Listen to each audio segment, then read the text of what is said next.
The next elections are going to be fascinating, aren't they? The ANC was just a short while ago engaging civil society organizations being led by the party president, Cyril Ramaphosa. It's part of their resolutions from the 55th National Congress that was held back in January. Civil society organizations have in the past accused the ANC of ignoring them and taking unilateral decisions that impact on their work. Let's find out what the president had to sit down and listen to and what his reaction was. Senior reporter Silindelo Masikane was there for us and is still there for us this afternoon. Hello to you, Slee. And I was taking notes, obviously, while the president was speaking, and it sounded like the president having to address just about every major issue we have in the country, all the way from blackouts to health to people with disabilities, education, and the list goes on and on and on. Certainly so, Gareth. I think you've summed it up quite nicely. In essence, civil society engaging the president on a number of issues that are plaguing the country, but in particular those around poverty, unemployment, as well as inequality. And of course, this engagement follows some of the resolutions of the 55th National Conference to better engage with the civil society that, of course, is on the ground, which sees a lot of the issues that are plaguing South Africans. And in essence, the sentiment is that the dialogue needs to continue. But to get some more reaction, to get a sense of whether they found this particular engagement to be useful, I'm joined by two civil society organizations. I have Peace Corn Community Club. Right? I've got Celeste Diale here, and just give me a sense as a civil society organization. How did you find this engagement? Did you find it useful, or was this just another talk shop? Yeah, so the engagement I feel was quite useful. At least this time we are here to have a conversation and engage. And I mean, this is not the end; it's the beginning. And I think for me and my colleague Freddie, we're happy as the Lady of Peace Community Foundation to be a part of the conversation and move the peace agenda forward. It is very clear from the engagement that everyone is looking for peace in some way or another, even though our peace looks different in our communities and as individuals and as organizations, but eventually we're all looking for peace. So we're saying the peace agenda forward, and let's lead with that. Yeah. Maybe for you in particular, what would you like to see in terms of government addressing? What are the main issues for your particular organization? I think peace building mechanisms to be put into schools. Let's start there, and using frameworks that already work now, such as the Women, Peace and Security National Action Plan, that are working. We are engaging with it right now. We are implementing, and we are even piloting, Just last year we had the Young Women Peace Builders Awards, where we are recognizing young women in peace building. We're having 16 actors on violence against women and girls. And we are awarding people that are already doing the work even beyond 16 days. So if we can see more of that and the government participating in that and not just seeing us do the work, if they can be on the ground with us and see what it looks like, they would actually understand and get the feel of it. And moving forward, peace building within schools as the beginning, that's where I'm at.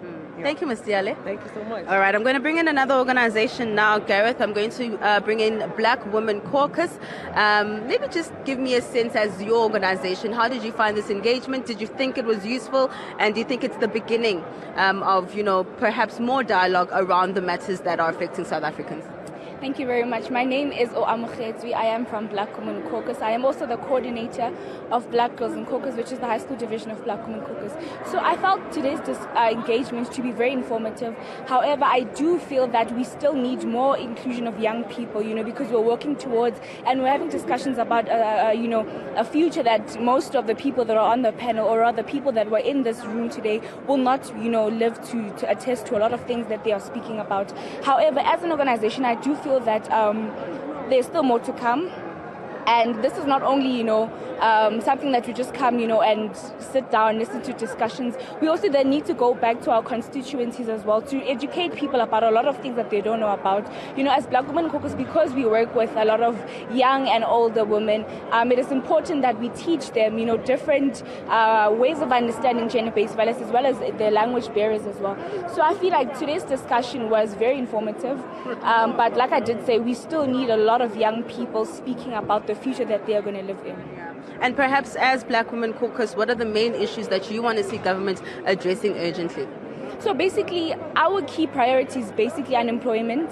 You know, we have a lot of young women who are unemployed. That then leads to a lot of substance abuse and, you know, teenage pregnancy as well, because like I did say, I'm the coordinator of the high school division. So as soon as we can get a lot of young women getting into skills of industries of skills development, for example, because I'm in that industry as well, we can then also unleash a lot of hidden talents. This then keeps our women away from, you know, dangers and away from streets, and also getting help, you know, in a way, alleviate the high numbers of youth unemployment.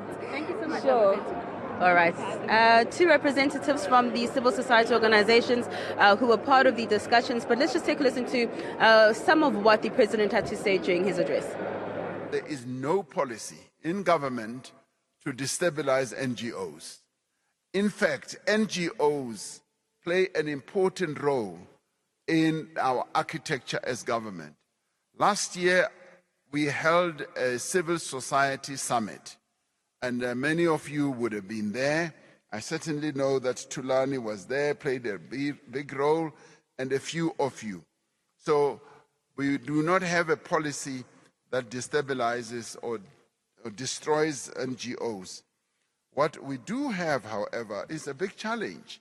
There are 400,000 NGOs, and a number of NGOs are funded by government, but not all NGOs, in the end, get funding from government. Of course, we would love to do that, but the fiscal challenges that we have are such that we will not be able to do that to good effect. All right, senior reporter Silindelo Masikane, thank you very much. We'll be back with you again just after 4 o'clock, or rather just after 5 o'clock this afternoon for more reaction for civil society speaking to the ANC president and him having to respond as well. That's some of the criticism levelled at Cyril Ramaphosa that for the past while it's been a case of the ANC speaking at NGOs, speaking at civil society. Today, it seems like a very different case. We'll go back to Slee again in the next hour here on Today.